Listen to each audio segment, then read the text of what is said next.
शर्मुल Sheikh cease fire माहे को एक हफ्ता भी ना हुआ। यरगबालियों की वापसी के बाद इसराइल ने एक बार फिर गजा पर बम बरसा दिए। फलस्तीनी मज़ामती तंजीम हमास के अहदाफ पर 100 से ज़ायद रॉकेट हमले।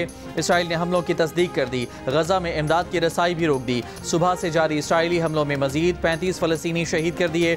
इसराइल का हमास पर जंगबंदी माहे की खिलाफ वर्जी और 2 फौजियों की हलाकत का इल्ज़ाम। हमास ने जनूबी गजा में इसराइली फ़ौज पर हमलों का इल्ज़ाम मुस्तरद कर दिया। कहा रफ़ा पर इसराइली फ़ौज काबिज़ है और मार्च से रफ़ा में तमाम मज़ामती गिरोहों से राब्ते मुनक़ता हैं। अमरीकी मीडिया ने दावा किया है कि अमरीका ने इसराइल को हमास के खिलाफ मुतनासिब जवाब देने का इख्तियार दे दिया।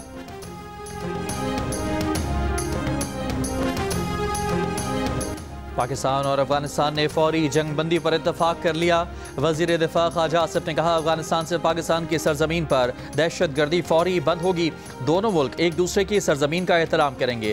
फरीकैन का आइंदा चंद दिनों में मजीद मुलाकातें करने, जंगबंदी के तसलसल मौसर नफाज को यकीनी बनाने पर भी इत्तफाक राय। पायदार अमन इस्तेहकाम के लिए तरीक़ाकार तय करने पर भी रजामंदी का इजहार। मुज़ाकरात कतर और तुर्की के सालिसी में दोहा में हुए। पाकिस्तानी वफ़द की क़यादत वज़ीर दिफा ख्वाजा आसिफ ने की।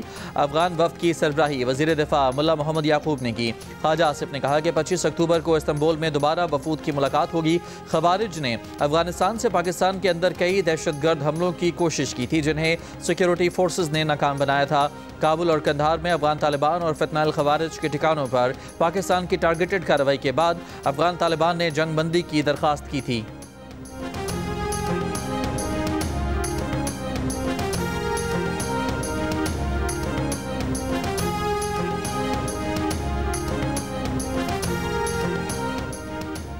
कतर और तुर्की का पाकिस्तान और अफगानिस्तान के दरमियान जंगबंदी का खैर मकदम। कतर की वजारत खारजा का कहना है कि जंगबंदी का फ्रेमवर्क दोनों ममालिक में सलामती और इस्तेहकाम के फ़रोग में मददगार साबित होगा। जंगबंदी दोनों ममालिक के दरमियान सरहदी कशीदगी का खात्मा करेगी और ख़ित्ते में पायदार अमन के क़याम की मजबूत बुनियाद फराहम करेगी। तुर्की की वजारत खारजा का कहना है कि तुर्की दोनों मुल्कों के दरमियान अमन और ख़ित्ते में इस्तेहकाम के क़याम को कोशिशों की हिमायत जारी रखेगा। अफगान तालिबान के तर्जुमान ज़बीउल्लाह मुजाहिद ने कहा कि जंगबंदी पर इत्तफाक कर लिया गया है।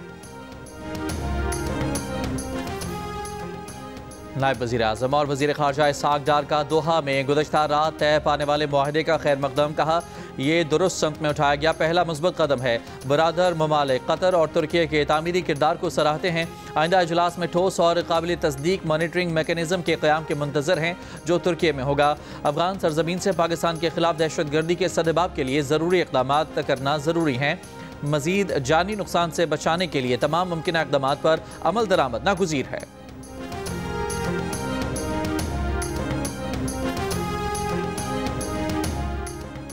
वज़ीर आज़म शहबाज शरीफ की जाती उम्रा में मुस्लिम लीग नून के सदर मियाँ नवाज शरीफ से मुलाकात।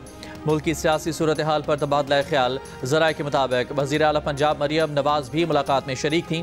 वज़ीर आज़म से लाहौर में वफाकी वज़ीर दाखिला मोहसिन नकवी की मुलाकात। वज़ीर दाखिला ने वज़ीर आज़म को मुल्क में अमन व अमान की सूरत हाल और इस्लामाबाद में जारी तरक्याती मनसूबों पर ब्रीफिंग दी।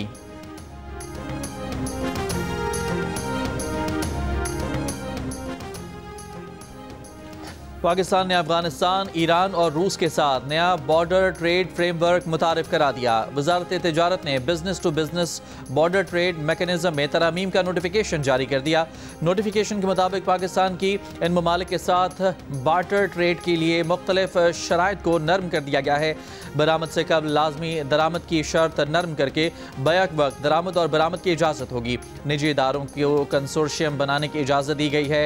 बार्टर ट्रेड के लेन देन का दौरानिया 90 रोज़ से बढ़ाकर 120 रोज़ कर दिया गया है, जबकि मखसूस अशिया की फहरिस्त ख़त्म कर दी गई है। वफाकी हुकूमत ने माली साल 2025-26 के लिए गंदम पॉलिसी की मंजूरी दे दी। नई गंदम पॉलिसी के तहत किसानों को मुनासिब कीमत दी जाएगी। वफाकी और सूबाई हुकूमतें 62 लाख टन के स्ट्रेटेजिक ज़खायर हासिल करेंगी। गंदम की खरीदारी बैनुल-अक़वामी दरामदी कीमत के मुताबिक 3,500 रुपये फ़ी मन के हिसाब से की जाएगी। एलामिया के मुताबिक हुकूमत मुस्तहकम ज़खायर और किसानों के तहफ़्फ़ुज़ को यकीनी बनाने के लिए स्ट्रेटेजिक स्टॉक खरीदेगी। वज़ीर आज़म शहबाज शरीफ ने कहा कि गंदम पॉलिसी के लिए तमाम सूबाई हुकूमतों स्टेक होल्डर्स से मुशावरत की। ये पॉलिसी ज़रूरी तरक्की को फ़रोग देगी, किसानों की आमदनी में इजाफा होगा। वफाक गंदम की कम अज़ कम इमदादी कीमत 4200 रुपये फ़ी मन मुकर्रर करे, सिंध का मुतालबा। ये भी कहा कि IMF की शराइत पर सूबाई हुकूमतें वफाक के बगैर किसानों को इमदादी कीमत नहीं दे सकती। सूबाई वज़ीर ज़राअत सरदार मोहम्मद बख्श महर ने कहा कि इमदादी कीमत मुकर्रर न होने से किसान दबाव का शिकार हैं। सिंध ने गंदम उगाओ सपोर्ट प्रोग्राम के तहत 56 अरब रुपए का इमदादी पैकेज मुतारिफ कराया है। किसानों को खाद और दीगर सामान खरीदने के लिए फ़ी एकड़ 24,700 रुपये सब्सिडी दे रहे हैं।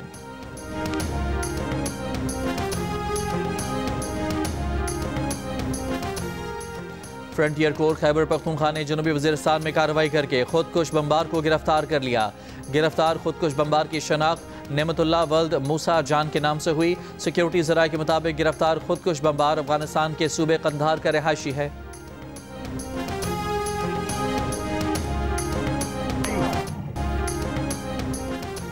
24 घंटों में टमाटर की कीमत 200 रुपये फ़ी किलो बढ़ गई।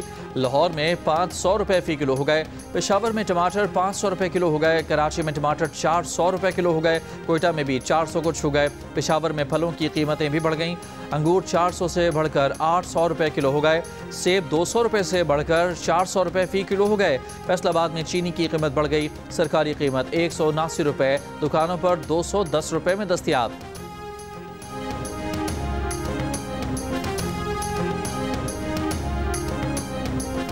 पेरिस के तारीखी लुवा म्यूजियम में फिल्मी अंदाज की चोरी। लुटेरे ट्रक पर नस्ब सीढ़ी की मदद से म्यूजियम की बालकनी तक पहुंचे, खिड़की का शीशा तोड़ा, म्यूजियम में दाखिल होकर तारीखी जवाहरात उड़ा लिए।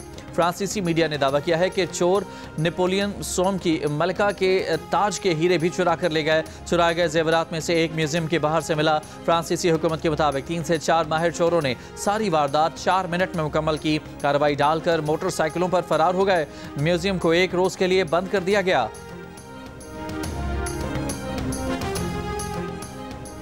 पाकिस्तान और जनूबी अफ्रीका के दरमियान आखिरी टेस्ट आज से रावलपिंडी में शुरू होगा। तमाम तैयारियां मुकम्मल। फैसला कुन मार्के से कबल दोनों टीमों की भरपूर प्रैक्टिस। पाकिस्तानी बैटर्स ने स्वीप और रिवर्स स्वीप खेलने की खुसूसी प्रैक्टिस की। हेड कोच अजहर महमूद का कहना है कि टेस्ट चैंपियन के खिलाफ सीरीज जीतने का बेहतरीन मौका है। लाहौर की पिच बैटिंग बॉलिंग दोनों के लिए अच्छी थी। पिंडी टेस्ट की फाइनल 11 का फैसला टॉस से पहले करेंगे। मेहमान कप्तान एडन मार्टिन ने कहा कि ऐसी कंडीशन में खेलना हमेशा चैलेंजिंग होता है। पिंडी में भी नुमान और साजिद का चैलेंज दरपेश होगा। अच्छी बात है केशव महाराज फिट हैं, फाइनल 11 का हिस्सा होंगे।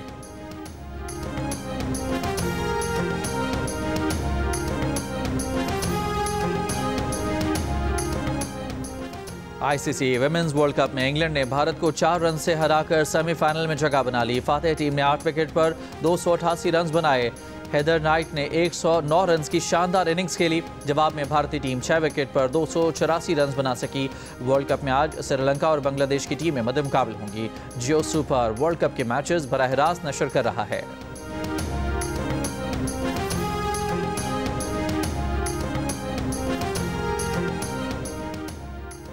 ख़वातीन में छाती के सरतान की आगाही के लिए होने वाले पोलो इन पिंक टूर्नामेंट खेलने के लिए 12 गैर मुल्की ख़वातीन पोलो प्लेयर्स ने लाहौर में डेरे डाल लिए। 6 मकामी ख़वातीन खिलाड़ी भी एक्शन में होंगी। पहली मरतबा लाहौर में आने वाली ख़वातीन खिलाड़ियों का कहना है कि वो पोलो इन पिंक टूर्नामेंट का शिद्दत से इंतज़ार कर रही हैं। गुज़श्ता बरस टूर्नामेंट खेलने वाली खिलाड़ियों का कहना है कि लाहौर में पोलो खेलने के लिए पुरजोश रहती हैं, अलग मज़ा आता है।